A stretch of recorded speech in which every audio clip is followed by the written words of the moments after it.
Assalamualaikum Sobat Tambang. Dozer merupakan salah satu alat berat yang umum digunakan di pertambangan. Salah satu jenis dozer Caterpillar yang digunakan di tambang adalah D10T. Pada video ini akan kita pelajari komponen-komponen yang ada di dalam kabin operator. Untuk memudahkan akses keluar masuk operator, kabin operator D10T memiliki pintu yang lebih lebar dengan bukaan pintu 20 derajat lebih jauh dibandingkan tipe sebelumnya. Selain itu, kabin juga dilengkapi dengan kaca yang lebih luas untuk menambah jangkauan pandangan operator ketika sedang bekerja. Di dalam kabin operator sudah dilengkapi dengan Caterpillar Monitoring and Display System yang dilengkapi dengan advisor. Kemudian ada dashboard baru dengan otomotif style cluster dan juga konsol lampu-lampu yang didesain ulang. Mari kita pelajari satu persatu komponennya. Pada sebelah kiri operator terdapat fingertip control yang berfungsi sebagai kemudi untuk dozer. Untuk lebih mudahnya, fingertip control kita singkat saja dengan FTC ya. Jika operator ingin belok kanan, operator hanya cukup menarik FTC sebelah kanan ke belakang, dan untuk belok kiri hanya FTC sebelah kiri yang ditarik. FTC terhubung ke position sensor yang mengirimkan PWM signal ke transmission ECM untuk membelokkan dozer. Status dari FTC ini dapat kita pantau melalui electronic technician atau melalui advisor. Detail cara kerja sistem kemudi pada dozer bisa ditonton melalui link pada deskripsi atau pada pojok kanan atas monitor Anda. Di belakang FTC terdapat parking brake switch. Ketika parking brake switch diaktifkan, maka parking brake akan aktif atau akan engage. Sedangkan ketika parking brake dinonaktifkan, maka parking brake akan release. Di sebelah kanan FTC terdapat FNR Direction Lever Switch yang berfungsi untuk memposisikan transmisi dozer ke posisi maju, netral, atau mundur. Posisi di tengah-tengah adalah posisi transmisi netral. Dan jika didorong ke depan, maka transmisi akan berpindah ke posisi maju. Tetapi jika ditarik ke belakang, maka transmisi akan berpindah ke posisi mundur. Dua buah tombol kuning di sebelah kanan FNR lever switch digunakan untuk menaikkan dan menurunkan gigi transmisi. Tombol kuning yang di atas digunakan untuk menaikkan gigi transmisi satu tingkat lebih tinggi, sedangkan tombol yang di bawahnya untuk menurunkan gigi transmisi satu tingkat di bawahnya. Dozer D10T dilengkapi dengan transmisi 3 kecepatan maju dan 3 kecepatan mundur. Bergeser ke sebelah kanan operator, ada dozer control lever yang berfungsi untuk mengontrol pergerakan blade.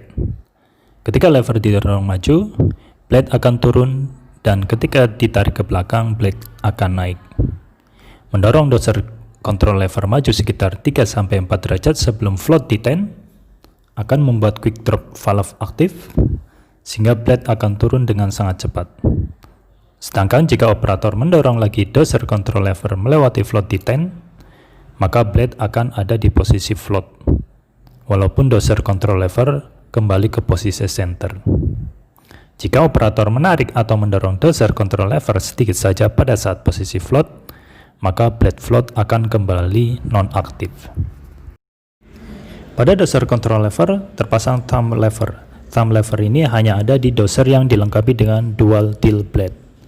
Menggeser thumb lever ke arah kanan akan membuat blade ke posisi dump atau pitch forward, dan menggeser thumb lever ke arah kiri akan membuat blade ke posisi rack back. Tombol kuning sebelah kiri untuk mengaktifkan auto blade assist cycle dan atau auto carry cycle jika dozer tersebut dilengkapi dengan auto carry dan atau auto blade assist. Sedangkan tombol sebelah kanan untuk membatalkan fungsi auto blade assist ataupun auto carry. Rocker switch di depan dozer control lever digunakan untuk mengaktifkan mode auto blade assist. Di belakang dozer control lever terdapat ripper control handle yang dilengkapi dengan thumb switch untuk mengontrol fungsi ripper rise dan ripper lower. Menekan thumb switch bagian atas untuk menaikkan ripper dan menekan bagian bawah untuk menurunkan ripper. Untuk menggerakkan tip ripper ke posisi shank in ataupun ke shank out, operator harus menggerakkan finger switch. Jika menarik finger switch di sebelah kiri, maka ripper akan shank in. Sedangkan menekan switch di sebelah kanan, maka ripper akan shank out. Tombol kuning di bawah Reaper Control Handle digunakan untuk mengaktifkan Auto Stow. Dengan aktifnya Auto Stow, Reaper akan naik ke posisi paling tinggi dengan posisi Reaper Tip sesuai dengan yang disetting oleh operator. Auto Stow dapat disetting melalui Advisor dan ada 3 jenis settingan Auto Stow, yaitu Reprise, Reprise Sync In, dan Reprise Sync Out. Di sebelah kanan Dozer Control Lever dan Reaper Control Handle terdapat kumpulan switch. Switch yang bergambar kelinci dan kura-kura adalah High Low Idle Switch yang berfungsi untuk mengatur RPM engine. Jika kita tekan switch pada bagian kura-kura, maka RPM engine akan turun ke low idle. Sedangkan jika kita tekan pada gambar kelinci, maka RPM engine akan naik ke high idle. Untuk mengatur RPM engine sesuai dengan keinginan operator, bisa menggunakan high low idle switch ini. Misalkan operator ingin menjaga RPM engine tetap di 1500 RPM. Kita tinggal menekan high low idle switch di posisi kelinci sehingga RPM engine naik ke high idle. Kemudian turunkan ke 1500 RPM menggunakan deselerator pedal. Kemudian tekan dan tahan high low idle switch selama beberapa detik dan kemudian lepaskan. Maka RPM engine akan tetap dipertahankan di 1500 RPM. Untuk mengembalikan ke low atau ke high idle, tinggal tekan saja kembali high low idle switch ini, maka settingan RPM yang kita inginkan akan dibatalkan. Di atas high low idle switch ada implement lockout switch yang berfungsi untuk mengunci implement ketika tidak digunakan. Ketika menekan pada gambar gembok yang terbuka, maka implement seperti blade dan Reaper bisa digunakan. Sedangkan bila kita tekan switch pada bagian yang bergambar gembok dikunci, maka blade dan Reaper tidak bisa digunakan. Switch ini dihubungkan ke implement ECM dan akan menghidupkan serta mematikan lockout solenoid valve yang akan membuka dan menutup pilot pressure yang akan menuju ke electro-hydraulic pilot manifold. Di belakang implement lockout switch ada auto shift mode switch. Switch ini digunakan untuk mengaktifkan dan menonaktifkan auto shift. Auto shift bisa disetting melalui advisor atau melalui electronic technician. Misalkan transmisi disetting ke posisi 1F dan 2R. Maka ketika auto shift diaktifkan, saat operator menekan FNR transmission switch ke posisi maju, maka transmisi akan masuk ke gigi 1. Tetapi begitu operator memindahkan FNR transmission switch ke posisi mundur, maka transmisi akan langsung masuk ke gigi 2 tanpa harus masuk ke gigi 1 terlebih dahulu.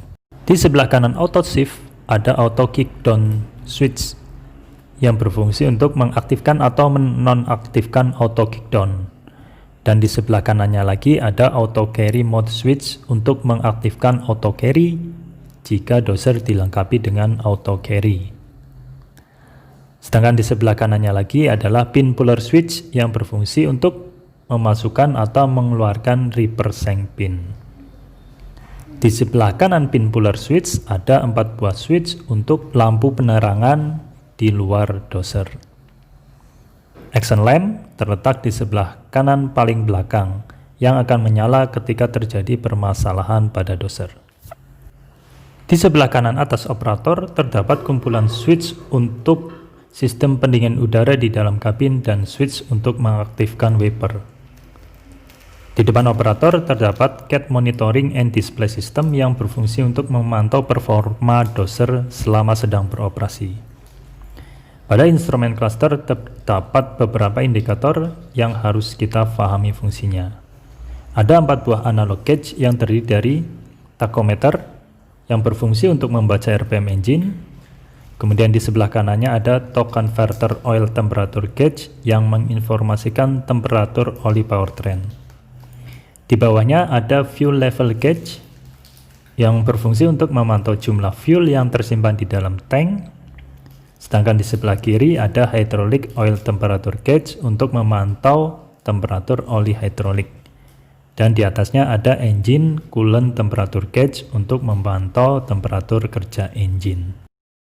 Kalau kita perhatikan tachometer, di sana ada 3 buah warna pada indikatornya. Warna putih menunjukkan kondisi dari engine speed masih dalam batas wajar. Jika jarum indikatornya sudah menyentuh ke warna kuning, maka sudah masuk ke kategori warning kedua, sehingga operator harus segera merubah cara pengoperasiannya dengan menurunkan RPM engine. Tetapi ketika sudah masuk ke zona warna merah, berarti sudah masuk ke kategori warning 3. Dan operator harus segera menurunkan RPM engine di bawah zona merah tersebut. Batas merah pada engine coolant temperature gauge, hydraulic oil temperature gauge, dan torque oil temperature gauge menunjukkan kalau terjadi overheating pada sistem tersebut, sehingga cara pengoperasian unit harus segera diubah supaya temperatur kerjanya akan kembali normal. Instrumen cluster dilengkapi dengan backlit LCD display yang menampilkan service hour meter, kecepatan track, dan posisi gear yang sedang aktif. Pada instrumen cluster terdapat lebih dari 15 indikator. Kita pelajari satu persatu indikator tersebut. Kita mulai dari action lamp. Action lamp akan menyala ketika terjadi permasalahan pada sistem pada unit tersebut. Warna dari action lamp akan berubah seiring dengan naiknya kategori warning yang sedang terjadi. Ketika nyala lampu dari action lamp berwarna kuning, kategori warningnya masih kategori 1. Tetapi ketika nyalanya sudah berubah menjadi merah, kategori warningnya sudah naik menjadi kategori warning 2. Ketika action lamp sudah berwarna merah diikuti dengan bunyi dari action alarm, itu menunjukkan sudah terjadi warning ketiga. Jika muncul warning kategori 1, unit masih bisa dioperasikan seperti biasa. Tetapi jika sudah masuk ke kategori warning 2, perlu dilakukan perubahan dalam cara mengoperasikan unit tersebut, atau harus segera dilakukan perbaikan untuk mengatasi kerusakan yang sedang terjadi. Dan jika sudah masuk ke kategori warning ketiga atau kategori warning terakhir, engine harus segera dimatikan dengan cara yang aman, karena jika tidak segera dimatikan engine-nya akan menyebabkan kerusakan yang lebih berat lagi. Di sebelah kiri action lamp terdapat auto shift indikator. Auto shift indikator akan menyala ketika auto shift sedang diaktifkan. Di sebelah kirinya lagi atau auto kick down indikator yang akan menyala ketika auto kick down sedang aktif. Kemudian di bawahnya ada parking brake indikator yang akan menyala ketika parking brake sedang engage atau sedang on. Tetapi ketika operator sudah merilis parking brake, maka indikator tersebut harus mati. Di sebelah kiri parking brake indikator ada 3 buah indikator untuk winch. Kalau dosernya menggunakan winch, maka indikator itu akan berfungsi. Yang pertama ada winch free spool. Indikator ini akan menyala ketika winch sedang dirilis. Kemudian ada winch low speed. Indikator ini akan menyala ketika winch di lock pada posisi low speed. Dan yang ketiga ada winch lock. Indikator ini akan menyala ketika winch control lever dalam posisi disable. Kemudian ada engine preloop indikator. Indikator ini akan berfungsi ketika pada engine tersebut menggunakan engine preloop system. Tetapi kalau tidak menggunakan engine preloop, maka indikator ini tidak akan berfungsi. Kita berpindah ke sisi sebelah kanan dari instrumen cluster. Di sana ada charging system fault indicator yang bergambar baterai. Indikator ini akan menyala ketika terjadi kerusakan pada charging system. Indikator ini akan menyala ketika terjadi kerusakan pada charging system, baik ketika sistem pengisiannya terlalu rendah ataupun ketika sistem pengisiannya terlalu tinggi. Di sebelah kanan charging system fault indicator ada auto carry indikator dan auto blade assist enable indikator. Indikator ini digunakan pada doser yang menggunakan auto carry dan auto blade assist. dan akan menyala ketika auto carry dan auto blade assist sedang berfungsi. Kemudian di sebelah kanannya lagi ada implement lockout indikator yang akan menyala ketika implement lockout switch sedang diaktifkan dan akan mati ketika implement lockout switch dinonaktifkan. Terus di bawahnya ada float indikator yang akan menyala ketika blade dalam posisi float. Kemudian ada single tilt indikator dan dual tilt indikator. Single tilt indikator akan menyala ketika single tilt sedang diaktifkan. Sedangkan dual tilt indikator akan menyala ketika dual tilt sedang diaktifkan. Di bawah dual tilt indikator terdapat indikator yang bergambar kunci pas dan kura-kura, tetapi kedua indikator tersebut tidak digunakan.